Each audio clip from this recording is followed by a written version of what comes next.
Namaste students. Today we are going to learn the relation between circumference C and the diameter D. Okay.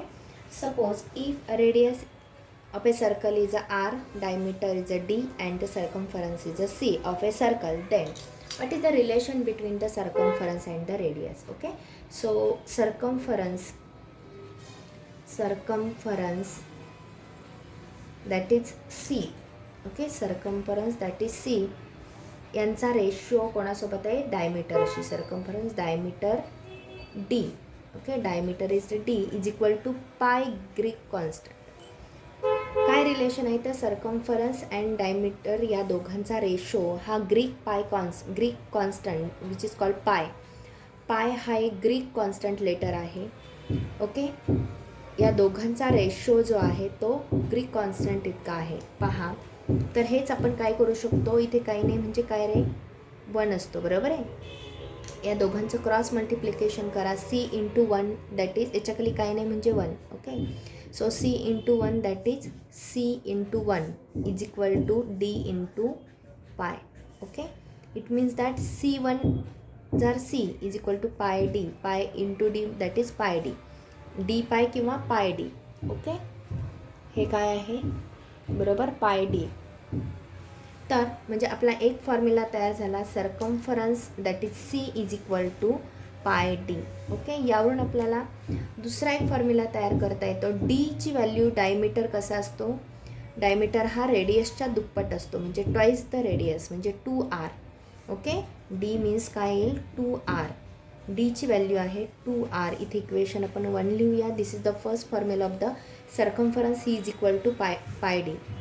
आता इक्वेशनमध्ये डीच्या ठिकाणी आपण 2r लिहू शकतो. Okay. C is equal to pi D हा formula आहे, इक्वेशन 1 आहे. त्यामध्ये C is equal to pi, डीची व्हॅल्यू आहे D is equal to 2r, म्हणून डीच्या ठिकाणी आपण 2r लिहिलं. बरोबर आहे. 2πr म्हणजे अजून एक फॉर्म्युला आपल्याला तयार होईल, C is equal to 2πr. Okay. या पद्धतीने आपण काय करणार आहोत, हे दोन फॉर्म्युले आपण काय करणार आहोत, formula equation 1 and equation 2. C is equal to pi D and C is equal to 2πr या फॉर्म्युलाचा वापर करून सर्कम्फरन्स काढण्याचे दोन फॉर्म्युले आहेत. जेव्हा सर्कम्फरन्स काढायचं असेल, जेव्हा वर्ड प्रॉब्लेममध्ये डीची व्हॅल्यू म्हणजे डायमीटर दिला असेल तर हा फॉर्म्युला वापरायचा, C is equal to pi D. And then जर एक्झाम्पलमध्ये आपल्याला रेडियस दिली असेल तर त्यासाठी फॉर्म्युला वापरणार आहोत C is equal to 2πr. Okay. तर याचा वापर करून आज आपण काही एक्झाम्पल म्हणजेच प्रॅक्टिस सेट 42 आपण सॉल्व करणार आहोत, की ज्याच्यामध्ये तुम्हाला रेडियस दिला असेल, डायमीटर का शोधायचं आहे आणि सर्कम्फरन्स काढायचं आहे. कधी तुम्हाला डायमीटर दिला असेल, ओके, कधी सर्कम्फरन्स दिला असेल. या अशा पद्धतीने आपण 3 एक्झाम्पल टॅब्युलर फॉर्ममधली पाहणार आहोत. प्रथम रेडियस दिले असता डायमीटर आणि सर्कम्फरन्स काढणे, देन डायमीटर दिला असता रेडियस आणि सर्कम्फरन्स काढायचा, आणि जेव्हा रेडियस आणि डायमीटर दोन्हीही दिलं नसताना आपल्याला काय करायचं आहे, सर्कम्फरन्स दिलेला असतो, त्यावरून आपल्याला डायमीटर आणि रेडियस काढायचं आहे. हे पाहण्यासाठी आपण काय करणार आहोत, प्रॅक्टिस सेट 42 सॉल्व करणार आहोत. So let's learn. चला तर मग पाहूयात how to solve the practice set 42. Okay. Look at this students. The next third example, radius R. Radius R is equal to question mark, diameter d is equal to question mark, and the only circumference is given here. Circumference c is equal to 616 centimetre. Okay. हे दिलं असतं आपल्याला काय काढायचे, radius आणि diameter काढायचे. त्यासाठी तुम्हाला फॉर्म्युले माहिती आहेत. ओके.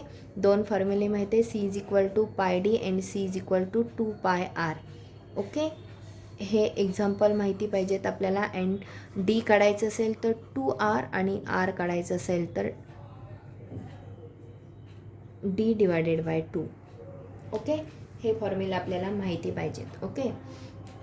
आता आपल्याला सर्कम्फरन्स सी इज इक्वल, जेव्हा पाय आणि डी आणि आर दोन्हीही दिले नाहीत त्यावेळी तुम्ही कोणताही एक फॉर्म्युला वापरू शकता. ओके. सो मी इथे circumference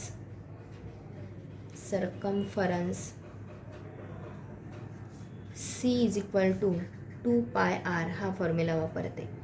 C is equal to 2 into पायची व्हॅल्यू 22/7 गुणुले आर गुणुले हे आर आहे. ओके, सो सीची व्हॅल्यू तुम्हाला इथे दिलेली आहे.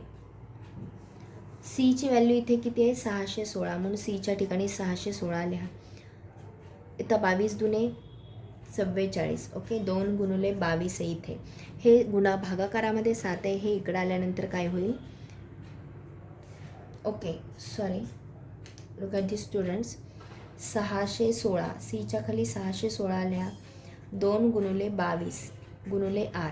आता हे 22/7 इथे भागाकारामध्ये इकडे आल्यानंतर काय होईल बघा. इथे पुन्हा एकदा करून पहा. हे 22/7 गुणुले आर मी लिहिलेलं आहे. आता 616 हेच भागाकारातलं 7 हे गुणाकारामध्ये जाईल, बरोबर चिन्हाखाली, बरोबर.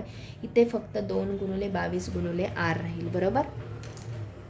आता 22 दुने 44 गुणुले आर, बरोबर. आता इथे पहा 616. ओके, 616 गुणुले 7. आता मला सांगा हे 44 गुणाकारामध्ये इकडे आल्यानंतर काय होईल. 616 गुणुले 7 आहे असंच, आणि इथे फक्त काय होईल गुणाकारामधलं हे भागाकारामध्ये जाईल. इथे फक्त एकटा आर राहील, बरोबर आहे. 11च्या टेबलमध्ये पहा. 11 चोक 44, 11 पाची 55 उरले 6 वर 6 घेतले, 11 सक्क 66. ओके, 2 दुने 4, 2 28 56. ओके, 2 बे 14 28, 14 सत्त 14 सत्त किती येतं 14 सत्त हे पहा 98.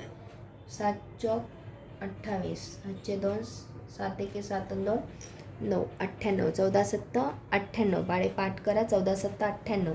सो 98 बरोबर आर. म्हणजे तुमची रेडियस किती आली 98 सेंटीमीटर आली, बरोबर आहे. तुमची रेडियस किती आली इथे 98 सेंटीमीटर आली आहे, बरोबर आहे.